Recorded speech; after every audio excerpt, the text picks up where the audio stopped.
All right. So according to a report from The Telegraph and statements from the Ian Fleming company that owns the rights to the James Bond novels and film rights and all that, sensitivity readers are going to go in and change a bunch of stuff from the James Bond books that were written, 70 years ago, over the course of a couple decades by the British author Ian Fleming. They're going to take out racial stuff in particular, primarily like the N-word and other racial stereotypes towards black people. That's the bulk of these sensitivity edits. This is, relevant, especially right now, because we've just been talking about Roald Dahl and sensitivity readers editing those books. I think that this is a slightly different. For one thing, on principle, I find it just as despicable to go in and try to rewrite Ian Fleming's work as Roald Dahl's, even though, according to his estate, he gave permission to tone down racial and sexual stuff in his books for American audiences when he was alive. And you could extrapolate that he would be fine with them toning down those things in his books now. It just seems so pointless. Like, I'm offended for the Roald Dahl stuff, because that's just not even, they're taking stuff out that's like so not even a big deal, right? They're taking out the words fat and ugly. It's absurd. I kind of get why they'd want to take out the N-word from James Bond, because anybody reading a James Bond novel now that sees that word, it's going to be a little cringy. They're going to feel a little, awkward reading that. I know I would, for sure. But okay, here's the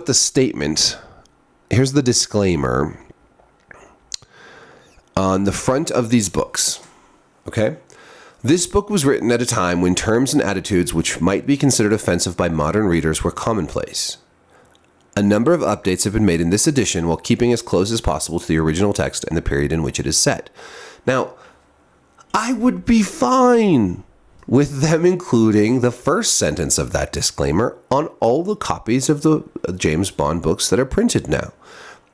By all means, maybe somebody doesn't know when these books were written. Maybe they think that it's a book that was written based on the movie. I don't know. I mean, I heard a lady once say that she was delighted to see that somebody had written a book, How the Grinch Stole Christmas, based on the movie. And I thought, well, that poor woman and her poor children.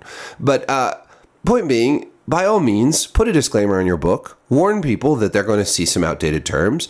Then when they're reading and they see the N-bomb drop and they read about women or minorities in these books that are portrayed in ways that we just don't see anymore. Thank goodness, right? It's good that we've evolved as a society and we don't refer to people in such outlandish stereotypes anymore. We try not to. But then when you encounter those, okay, you've been prepared, you've been warned. Now, what are they going to achieve, though, by going in and making these sensitivity edits? There is so much about the James Bond books that is just totally antiquated, sexist, misogynistic, racist, you name it, it's all there. The portrayal of women is often as fairly two-dimensional. Sex objects, femme fatales, whatever you want to call them, they're fairly disposable characters. They're love or romance interests for the main character. It's classist. It's James Bond has a license to kill. It's a statist book that approves of anti-freedom. It's just bad in so many ways, and that's also kind of what makes it what it is. James Bond has to be like this in so many, he doesn't have to drop N-bombs or whatever, right? That's good, but he's going to be a womanizer playboy. He's going to, he has a license to kill. He's going to be violent. He's going to drink his martinis. He's going to live fast and dress well and have lots of sex and stop lots of absurd villains from their diabolical schemes. And if you change that too much, he's no longer James Bond. If you make him a female or a black female, it seems like this is the whatever. James Bond can't be a woman. He is a he. He's got to be, or he's no longer James Bond, and he's got to be that suave alpha male playboy. That's just how it is. And you're never, like, when you read about these edits that they're actually making to these books, they leave in things like the sweet tang of rape. They leave in stuff that's like, that's not a great phrase, right? But that stays. But they take out these other things. It seems like an exercise in futility more than anything. It just seems crazy that you would even try to sanitize James Bond. There's just too much there and if you take too much out, then it's not James Bond anymore. But at the same time, it's like, I guess I don't care as much because I have more of an affection for the Roald Dahl books, because they're being, it's so unnecessary what they're doing. I guess I wouldn't have been as upset if, like, but honestly, okay, if the Roald Dahl books were filled with the N-word, they probably never would have been as popular as they are now. So, I don't know. I think they should just leave these things alone. Put the disclaimer on there. Warn people that there is going to be language in here that's a reflection of a different era. And then just leave history as something that we can learn from.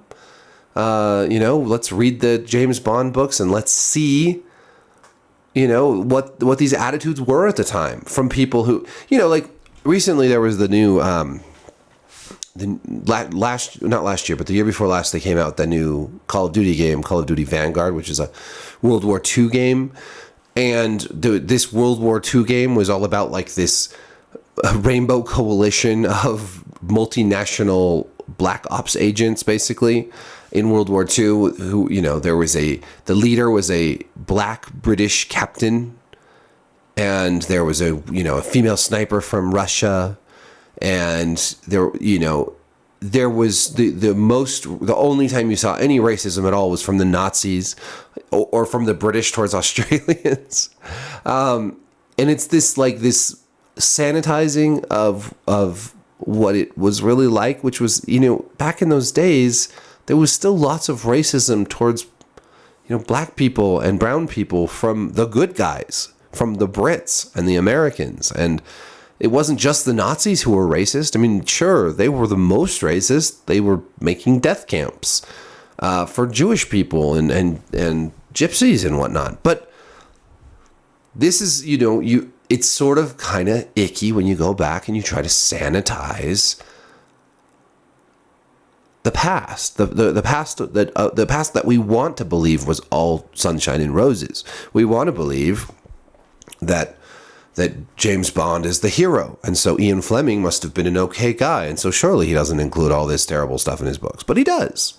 And Rudyard Kipling was an imperialist, and you can go on and on and on with all these, and some of these authors were much more racist or much more sexist than others. Not everyone back then held the same beliefs, just like not everyone does today. But if you start to change everything and alter everything, then you sort of lose sight of what was real, what is real. And then you lose, like, if you're reading these for yourself, you lose those insights. If you're reading those with your kids, you lose those teachable moments. And all for what really boils down to business. It's just business, right? These companies want to make money.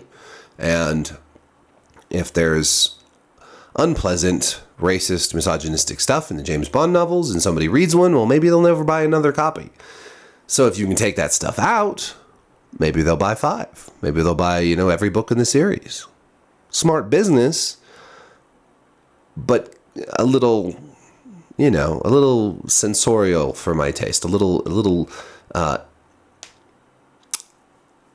don't know. It just doesn't sit right with me. I definitely prefer having 2 versions. Keep the intact version in print, but produce or publish another version that's more sanitized, and just put a disclaimer on both. Like, if you want to read the original version, here it is, and here's the edited version. And then at least it isn't just taken away entirely. Then at least you have a conscious decision, like, I'm going to read this version because I don't want to read those words. It's kind of like reading an abridged version, or I don't know, the PG-13 version of Deadpool or something. Anyways, what do you think of this? How do you feel about this compared to is it exactly the same as the Roald Dahl issue? Does this one seem a little different to you? Ian Fleming did give his publisher permission to tone this stuff down when he was alive. Does that have, in your opinion, any effect on what is going on now? Does the publisher still have that permission, or does it expire with the author? Let me know. Be sure to like, subscribe, hit that notification bell. Thank you for watching. Yeah. I don't have anything else to say. That's it. I'm done. Peace.